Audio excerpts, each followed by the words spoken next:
Bismillahirrahmanirrahim. Assalamualaikum warahmatullahi wabarakatuh. Waalaikumsalam warahmatullahi wabarakatuh. Alhamdulillah wassalatu wassalamu ala habibina wa syafi'ina Rasulillah wa ala alihi wa sahbihi wa man wala wattaba'a hudah wa ba'd. Allahumma akhrijna min dhulumatil wahm wa akhrijna bi nuril fahm waftah 'alaina bi ma'rifatil 'ilm wa sahhil akhlaqana lil ilm waj'alna mimman yastami'una al-qawla fayattabi'una ahsanah.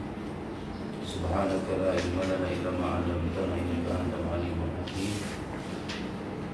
Wala hawla wala quwwata illa billahil aliyyil azim. Allahumma 'allimna ma yanfa'una wa zidna ilma wa ba'd.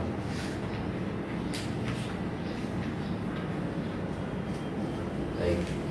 Terakhir kita membahas tentang apa? Tentang Isra dan Mi'raj. Nah, kemudian dilanjutkan dengan dakwah Nabi kepada suku-suku Arab. Setelah Nabi mengalami Isra dan Mi'raj, Nabi melanjutkan dakwahnya dengan menyebarkan Islam kepada suku-suku Arab. Episode selanjutnya adalah pernikahan Nabi dengan Sayyidah Aisyah. Di kitab Khulasa nggak ada. Setelah di kitab Khulasa itu setelah Nabi menyeru suku-suku Arab, kemudian terjadi namanya Bayatul Aqabah. Bayatul Aqabah al-ula, Bayatul Aqabah al-thaniyah, kita akan bahas nanti. Sekarang kita akan bahas pernikahan Nabi sallallahu alaihi wasallam dengan Sayyidah Aisyah. Di sini di kitab Yaumiyat As-Sirah An-Nabawiyah itu terjadi sekitar 6 bulan ditambah 10 bulan. Berarti berapa? 16 bulan itu berarti setahun setengah. Setahun setengah setelah peristiwa Isra Mi'raj. Perkiraan tahun 621 Masehi. Bagaimana kisah pernikahan Nabi dengan ibunda kita Sayyidah Aisyah? Kenapa ini penting dibahas? Karena banyak orang salah paham. Nabi Muhammad SAW menikah dengan Sayyidah Aisyah dalam usia masih muda. Sayyidah Aisyah berapa tahun? Sebuah riwayat menyebutkan 6 tahun, ada yang mengatakan 7 tahun. Tapi yang jelas beliau berhubungan badan resmi sebagai suami istri itu ketika Sayyidah Aisyah usia 9 tahun. Yang harus kamu tahu pertama, di tengah masyarakat Arab ketika itu, perempuan usia 9 tahun udah banyak yang balik. Jadi ini kita bicara sejarah, harus mengukur peristiwa atau melihat sebuah peristiwa berdasarkan zamannya, bukan zaman kita sekarang. Sekarang 9 tahun kayak gimana Jono? Kelas berapa SD itu 9 tahun kalau zaman sekarang? Ya kelas 2, kelas 3-an kan? Kelas 2 SD katakan 7 tahun, berarti kelas berapa? Kelas 3 SD. Kadang-kadang tuh sekarang juga kita jumpai anak-anak SD 9 tahun udah bongsor ya kan? Jadi di tengah masyarakat Arab, pernikahan ini tidak dianggap aib. Kenapa? Karena banyak juga perempuan-perempuan di usia segitu, usia 9 tahun, dia udah akil balik. Kalau diterima riwayat yang menyebutkan Nabi menikahi beliau di usia 6 tahun, kemudian berhubungan badan sebagai suami istri di usia 9 tahun, itu kan menjadi aib. Dan sekarang begini, meskipun banyak orang yang mencela Nabi Muhammad SAW, ingin menjatuhkannya, menolak kenabiannya, gak ada satupun riwayat dari orang kafir yang memandang jelek pernikahan Nabi dengan Sayyidah Aisyah ini. Sebagai bukti apa? Bahwa pernikahan ini di zamannya adalah sesuatu yang lumrah. Jadi kalau seandainya ini aib, seandainya pernikahan ini adalah kejelekan, niscaya orang yang pertama kali mengumbar kejelekan itu atau mengkritik Nabi dengan pernikahan itu siapa? Yang pertama kali mengkritik itu siapa? Orang-orang kafir, Abu Jahal dan kawan-kawannya. Tapi ternyata itu nggak terjadi. Pernikahan Nabi itu tidak dipandang sebelah mata oleh orang-orang yang hidup pada zamannya. Sebagai bukti bahwa pernikahan itu adalah hal yang lumrah. Baik, bagaimana kisah awal mula pernikahan Nabi dengan Sayyidah Aisyah? Sebelum menikah dengan Sayyidah Aisyah, ada lagi satu riwayat menyebutkan Nabi itu menikahi seorang janda namanya Saudah binti Zabah, ibunda kita juga. An-Nabi wa aula bil mu'minina min anfusihim wa azwajuhum ummahatuhum. Istri-istri Nabi itu dalam Al-Qur'an Al-Karim disebut sebagai ummahat. Ummahat jamak dari kata apa? Jamak dari kata ummun. Apa artinya ummun? Ibu. Jadi Sayyidah Khadijah, Saudah binti Zam'ah, Aisyah, Hafsah, Zainab binti Jahash, Zainab binti Khuzaimah, Ummu Salamah, Juwairiyah, Sofiyah, Maimunah, itu semuanya adalah ibu kita. Ketemunya kapan? Nanti di alam akhirat. Ahlan wa sahlan. Mereka akan menyambut, mungkin kita bersalaman. Namanya ibu pasti rindu dengan anak. Gak ada ibu yang gak rindu sama anak. Ibu kita itu banyak nanti. Ada ibu biologis, ada ibu dalam agama, dan Nabi menyebutkan ana minkum bimanzilatil walid liwaladi. Aku itu bagi kalian seperti ayah. Jadi beliau memposisikan dirinya sebagai ayah, istri-istrinya sebagai ibu kita. Kira-kira kalau misalnya ayah kita seorang nabi, terus ibu kita banyak, mereka ada istri nabi lah. Kira-kira kesempatan selamatnya itu kira-kira banyak apa enggak? Banyak. Ada ibu yang tega anaknya masuk neraka enggak? Ada. Semua ibu berharap anaknya masuk surga, insya Allah. Berbahagialah jadi orang muslim, banyak kesempatan. Belum ulama-ulama yang karyanya kita baca itu, Syekh Umar Abdul Jabbar, kemudian Syekh Fulan, Imam Sanusi pernah kita haji. Imam Sanusi mungkin nanti suatu saat nanti menyambut kita. Kamu Sidratul Arham yang diajarin Ummul Barahin itu ya?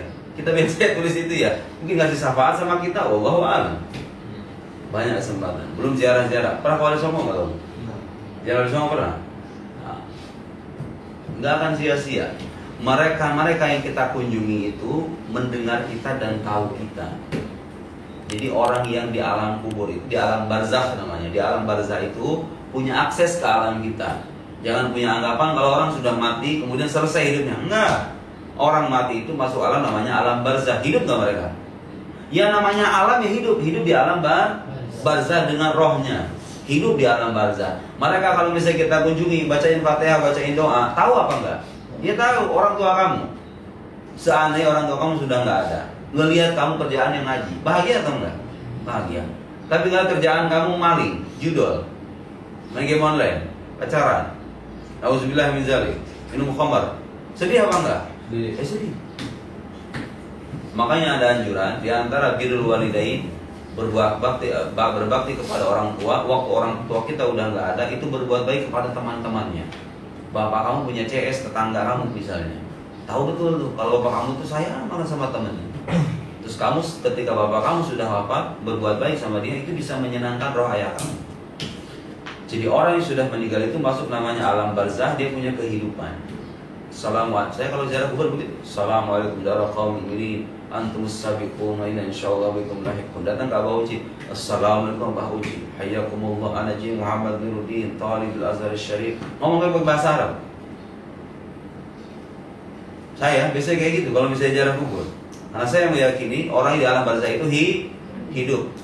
Itu bukan keyakinan saya, itu keyakinan yang diajarkan sama para ulama. Mereka itu hidup. Assalamualaikum doa. Saya minta doanya Abah Uji. Minta doa itu sama Allah, tapi kita minta didoakan, ngerti nggak? Kayak kamu datang ke saya, Ustaz minta didoain ya, boleh apa nggak itu? Boleh. Ya boleh lah. Doa ini, tapi doa kita itu terjun pada siapa hakikatnya? Kepada Allah. Jadi kadang-kadang minta didoakan oleh orang yang lebih soleh. Gak musyrik, ya, gak musyrik. Wa fi ala taqdir ja'a Jibril ila Rasulillah sallallahu alaihi wasallam. Malaikat Jibril ceritanya datang ke Nabi lewat mimpi. Nih, ini poin yang kedua. Poin yang pertama tadi saya sebut, pernikahan dengan Sayyidah Aisyah itu pada zaman Nabi, menikah dengan perempuan usia 9 tahun itu hal yang lumrah, bukan aib, bukan kejelekan. Kalau seandainya itu kejelekan, misalnya orang-orang kafir akan kita jumpai itu.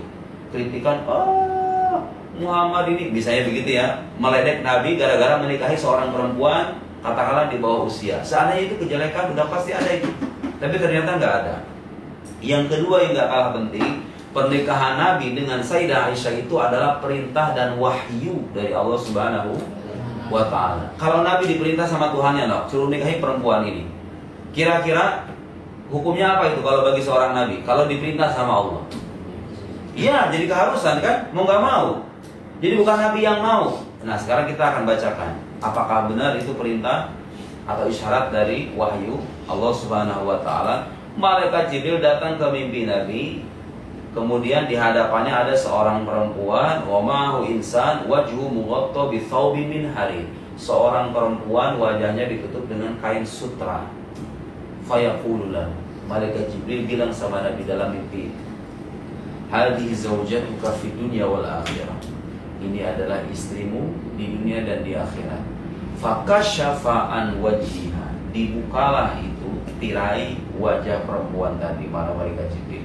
Fa idza hiya Aisyah binti Abi Bakar. Ternyata setelah dibuka itu wajah Aisyah putri Abu Bakar. Fayaqul, Nabi bilang begini, iyakun hadza min indillah yumdi. Kalau seandainya ini perintah dari Allah, itu pasti akan Allah tuntaskan. Nabi bermimpi begitu disebutkan di sini sampai 3 kali. Artinya itu isyarat, itu Allah pengennya begitu, paham nggak maksudnya? Bukan keinginan Nabi. Karena begini, kalau kamu baca tulisan-tulisan orientalis atau orang-orang yang nggak paham Islam, mengiranya Nabi itu apa? Gila perempuan, ya kan? Kalau Nabi itu benar gila perempuan, itu mestinya istri yang 9 tahun ini harusnya jadi istri pertama, ya kan? Kenyataannya apa? Istri pertama Nabi siapa? Seorang janda. Istri yang kedua Saudah binti Zam'ah, seorang janda. Hafsah seorang janda. Siapa lagi? Zainab binti Jahash, seorang janda. Zainab binti Khuzaimah, seorang janda. Ummu Salamah, seorang janda. Sofia, Juwairah, seorang janda semua.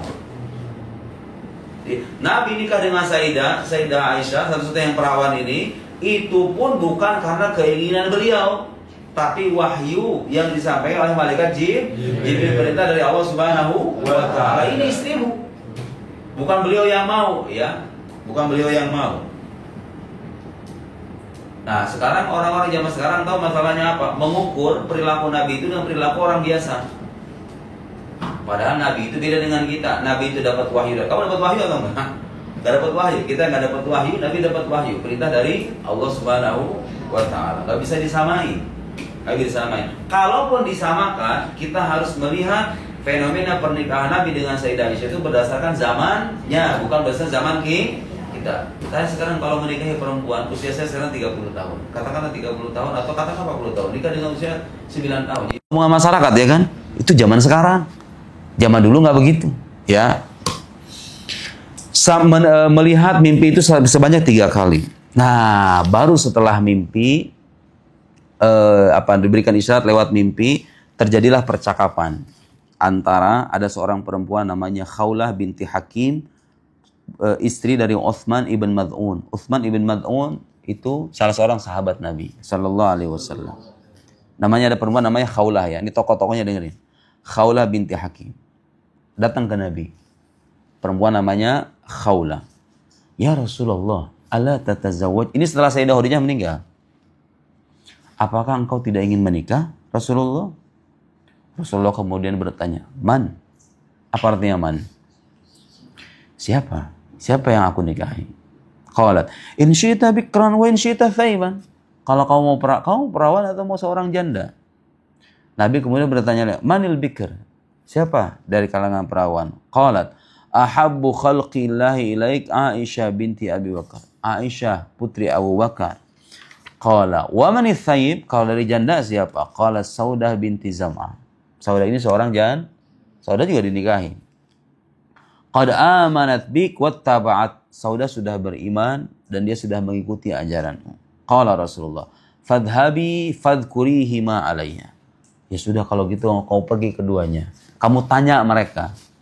Nanti kita buat pelajaran-pelajaran nih. Bagaimana kalau perawan dilamar sama seseorang, sikap seorang bapak tuh harusnya gimana? Nih dengar ya. Buat kamu nih, buat bapak kamu nanti. Fadhahabat Khawlah kemudian datang ke rumahnya Abu Bakar untuk bertemu dengan Sayyidah. Fadakhalat baita Abi Bakar faqalat li zaujatihi. Ngomonglah Khawlah sama istrinya Abu Bakar, namanya Ummu Ruman. Nama aslinya saya nggak tahu, tapi panggilannya Ummu Ruman. Ya Ummu Ruman, wahai Ummu Ruman, madza adkhalallahu alaik minal khair wal barakah. Ummu Ruman, keberkahan macam apa yang kau dapatkan ini? Kata Khawlah. Karena dapat pesan dari Nabi bahwa Nabi itu kira-kira melamar lah, katakan begitu. Qalat Ummu Ruman, wa madzak? Emangnya ada apa? Biasa antara mama dengan mama tuh. Yang satu bilang, Masya Allah, kamu tuh mimpi apa sih semalam? Kira-kira ngomong begitu. Khawlah ngomong ke istrinya Abu Bakar, kamu mimpi apa semalam? Keberkahan macam apa yang menimpa keluarga kamu itu? Kata Khawlah bilang, arsalani Rasulullah sallallahu alaihi wasallam akhtubah alaihi Aisyah. Rasulullah mengutusku untuk melamar putrimu Aisyah. Qalat Ummu Ruman kemudian bilang, intadhiri Abu Bakar hatta yati. Dengerin. Kalau begitu tungguin Abu Bakar sampai dia datang ya. Ibu kamu, kamu kalau dilamar, laki-lakinya datang ke ibu kamu. Jadi jangan mentang-mentang orang terhormat, orang terpandang, orang kaya, langsung diiyahin aja gitu loh, paham nggak? Tunggu dulu bapaknya. Tuh lihat tuh, pelajaran. Kalau mama zaman sekarang kan kalau misalnya udah mama nantu idaman, ya kan, berdasi, berjas, orang terpandang, orang terhormat, langsung diiyahin aja tanpa diminta pendapat anaknya. Enggak. Perempuan itu punya hak, perawan itu diberikan hak untuk menyampaikan pendapatnya, pilihannya. Jadi nggak ada tuh dalam istilah pemaksaan dalam menikahi. Ini lihat nih pernikahan Nabi, pernikahan Sayyidah Aisyah. Intadhiri Abu Bakar hatta yati. Tolong tunggu dulu Abu Bakar sampai dia datang, suaminya maksudnya. Faja'a Abu Bakar. Abu Bakar kemudian datang. Faqalat Khawlah bilanglah sama Abu Bakar, ya Abu Bakar, madza arkhalallahu alaikumil khair wal barakah. Biasa ngompor-ngomporin Abu Bakar. Abu Bakar, keberkahan macam apa yang menimpa kehidupanmu itu Abu Bakar? Kira-kira begitu ya kata Khawlah. Qala Abu Bakar, wa madzak? Memangnya ada apa? Arsalani Rasulullah sallallahu alaihi wasallam akhtub alaihi Aisyah. Rasulullah mengutusku untuk melamar putrimu Aisyah. Tahu Abu Bakar jawabannya apa? Abu Bakar itu tahu bahwa ini yang melamar seorang nabi, kekasih Allah, makhluk terbaik sepanjang sejarah umat manusia, kekasih Allah Subhanahu wa taala. Abu Bakar dengan tawadhu'nya bilang begini sama Khawlah, wa hal tasluhu lahu? Memangnya putriku pantas menikah dengan beliau itu? Kata Abu Bakar, innama hiya ibnatu akhi. Aisyah itu hanya putri saudaranya. Maksudnya itu putri sahabat dekatnya. Abu Bakar kan sudah bersahabat dengan Nabi. Memangnya pantas putriku itu menikah dengan beliau? Faraja'at Khawlah ila Rasulillah. Khawlah kemudian balik lagi ke Nabi kan. Mungkin ada jeda ya, nggak langsung. Fadzakarat lahu dzalik. Khawlah minta nanya sama Nabi. Abu Bakar ngomong kayak gitu. Memangnya pantas putriku untuk menikah bersanding dengan Nabi itu? Faqala, Nabi kemudian menjawab, irji'i ilaih. Faquli lahu ana akhuk wa anta akhi fil Islam wa ibnatuka tasluhu li. Khawlah balik lagi sana ke Abu Bakar. Aku ini adalah saudaramu. Lihat, Nabi ingin menunjukkan kedekatan dengan Abu Bakar dengan bilang apa? Ana akhuk. Apa artinya akhuk? Aku saudaramu. Wa anta akhi fil Islam. Engkau adalah saudaraku dalam agama Islam. Wa ibnatuk tasluhu li. Putrimu layak. Nabi kira-kira ingin menjawab keresahan Abu Bakar. Kira-kira putrinya layak atau enggak? Kata Nabi, insyaallah layak. Farajat Khawlah ila Abi Bakar fa akhbaratu. Faqala Abu Bakar, intadhiri. Farajat Khawlah ila Abi Bakar fa akhbaratu. Faqala Abu Bakar, intadhiri. Tunggu. Wa kharaj.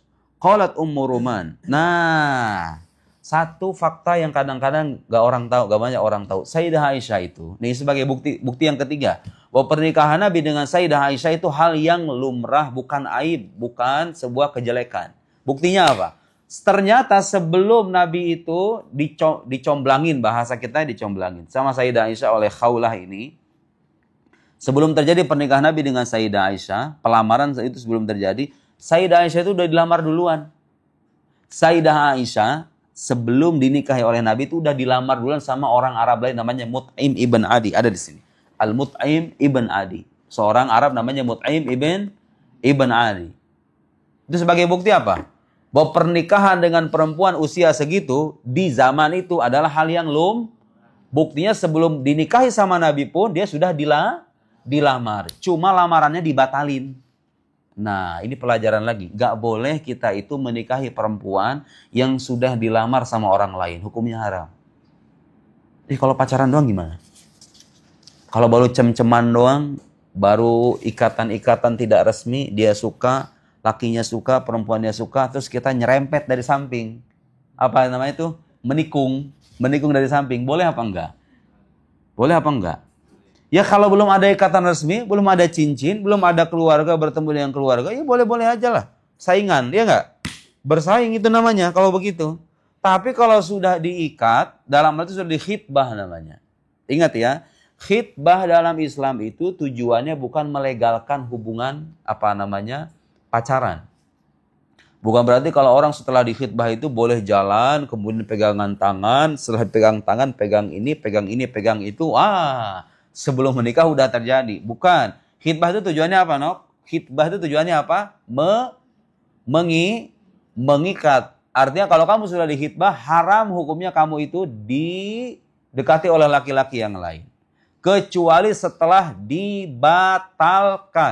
Saya ulangi, kecuali setelah dibatalkan. Tapi kalau belum ada ikatan khitbah, belum ada cincin, belum ada kesepakatan di antara kedua keluarga, ya. Sekarang suka ada tuh anak-anak muda yang alay itu, bikin surat perjanjian di atas kertas itu kan. Pernah lihat nggak kamu? Kadang saya lihat, pernah lihat nggak? Bosnya perjanjian alay gitu, anak-anak ABG itu. Terus dikasih stempel ya kan, dikasih tanda tangan, berjanji setia hidup semati gitu loh. Ada yang kayak gitu kan? Anak-anak muda, anak-anak segede kamu itu yang bertanda tangan di bawah ini, fulan dan fulan, bersumpah dan berjanji untuk hidup setia sampai mati. Jika ada yang melanggar maka begini. Itu suka ada kan kayak gitu kan, anak muda kayak gitu. Itu nggak dianggap itu yang begituan. Khitbah itu harus dilakukan secara terhormat. Keluarganya datang, yang satu menyetujui, yang satu melamar, laki dan terus begini, perempuan itu manakala didatangi sama laki-laki, misalnya kamu dilamar sama laki-laki, laki-lakinya laki-lakinya adalah anak teman bapak kamu. Itu etika sebagai orang tua, kalau punya anak perawan, diapain itu? Langsung diiyahin begitu. Mentang-mentang ini anaknya teman, udah terpercaya, udah punya penghasilan. Enggak, ditanya. Persis Sayyidah Aisyah juga sebelum dinikahkan dengan Nabi Shallallahu Alaihi Wasallam ditanya sama Abu Bakar. Di perempuan itu punya hak untuk menyampaikan pendapat. Tapi ada dalam beberapa kasus, dengerin dong. Mungkin kamu akan mengalami, wallahu a'lam. Siapa tahu kan? Dua di antara kamu mengalami. Ada saat di mana orang tua itu memaksa, ya, karena pertimbangan-pertimbangan yang maslahat untuk kehidupan kamu. Misalnya dalam kasus begini. Kamu pemikirannya belum dewasa. Orang tua kamu pemikirannya lebih matang lagi. Kamu menentukan pasangan modalnya cuma suka doang. Orang tua kamu melihat hal yang lain. Kemapanan, tanggung jawab, ya kan? Kemudian pendidikan dia dan seterusnya. Katakanlah kamu jatuh cinta sama lulusan SMA misalnya. Sementara orang tua kamu berharap kamu berjodoh dengan laki-laki yang lebih berpendidikan. Terjadi tuh perselisihan pendapat antara anak dengan bapak. Kalau kenyataannya memang pikiran kamu belum dewasa, orang tua kamu punya pertimbangan yang lebih matang, saran saya ikuti orang tua kamu.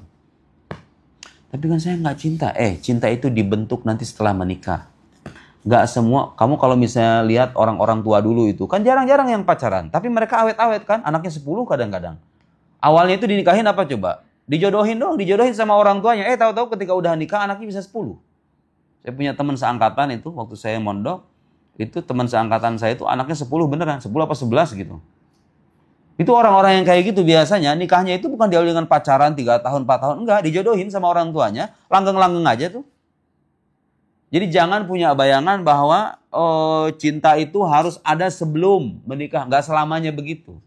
Boleh jadi pilihan orang tua kamu itu lebih baik. Gitu loh. Boleh jadi pilihan orang tua kamu itu pertimbangannya lebih matang. Ikuti kata orang tua. Terus kalau kamu nggak mau menyesal nih, saran saya dengerin nih. Kalau kamu nggak mau menyesal, niatkan itu untuk membahagiakan mereka dan berbakti kepada orang tua. Insya Allah nggak akan menyesal. Apalagi kalau calon kamu itu orangnya baik, berpendidikan gitu ya, punya ilmu, punya pekerjaan. Udah, kamu tapi belum suka, gak apa-apa. Rasa suka, rasa cinta itu bisa dibentuk belakangan. Kalau tiap hari hidup, masa iya gak cinta-cinta ya kan? Udah setahun, 2 tahun, 3 tahun, udah bikin 1 anak, 2 anak, bilang nggak cinta, mustahil. Terus kamu bikin anak pakai apaan kalau nggak pakai cinta? Iya nggak? Jadi rasa cinta, rasa suka itu kadang-kadang dibentuk setelah kita menikah. Nggak jadi masalah. Kalau dalam kasus tertentu, kamu betul-betul dipaksa dan pemaksaan itu tujuannya adalah kebaikan untuk kamu sendiri, saran saya, kalau kamu nggak bisa mengelak lagi, ikuti kata orang tua dengan niatan berbakti kepada mereka, birrul walidain, dan membahagiakan hati mereka. Insya Allah nggak akan berakhir dengan akhir yang buruk. Tapi ada kasus yang terjadi itu nggak begitu. Ada kasus di mana anaknya berpendidikan nih, tapi orang tuanya kadang pertimbangannya duit doang. Ada kan yang kayak gitu kan? Anaknya misalnya memilih seorang ustadz, seorang yang alim, tapi penghasilannya pas-pasan. Orang tuanya matre. Milih anak yang anggota dewan gitu kan. Mobilnya Mercy, Camry, apa? Mobil-mobil yang mewah itu namanya Alphard begitu ya. Yang rumahnya udah mapan, secara ekonomi sudah mapan, rumahnya mewah. Ada orang tua yang kayak begitu. Bagaimana kalau misalnya seandainya kamu dipaksa begitu? Selama masih bisa berdialog, menyampaikan pendapat, sampaikan pendapat kamu. Sampai orang tua kamu yakin dengan pilihan kamu. Tapi kalau udah mentok dan kamu dipaksa betul-betul, ya ikuti aja. Kalau nggak menyesal seperti tadi saya bilang, niatkan itu sebagai birrul walidain, sebagai upaya untuk berbakti kepada orang tua. Meskipun hakikatnya perawan itu, ini tugasnya orang tua sebenarnya, bukan tugasnya kamu. Perawan itu berhak untuk dimintai pendapat. Terus kalau perawan yang saya tahu katanya, kalau perawan yang beneran perawan yang masih punya rasa malu ya, biasanya kalau dimintai pendapat soal kayak begituan tuh, kalau misalnya setuju mereka itu apa gimana? Gini, sambil senyum. Diam. Kalau misalnya menolak ya macam-macam ekspresinya. Ada yang sambil cemberut atau nggak keluar kamar sama 2 hari. Ada yang kayak gitu kan? Yang perawan-perawan itu maksudnya anak-anak muda. Tapi sebagian anak-anak muda sekarang tuh udah nggak punya tuh rasa kayak begitu. Jangankan sebelum menikah, waktu sekolah aja udah kayak begitu. Pergaulan anak-anak muda zaman segede-segede kamu sekarang itu, waktu sekolah aja udah kayak begitu. Menormalisasi hubungan, nauzubillah, hubungan di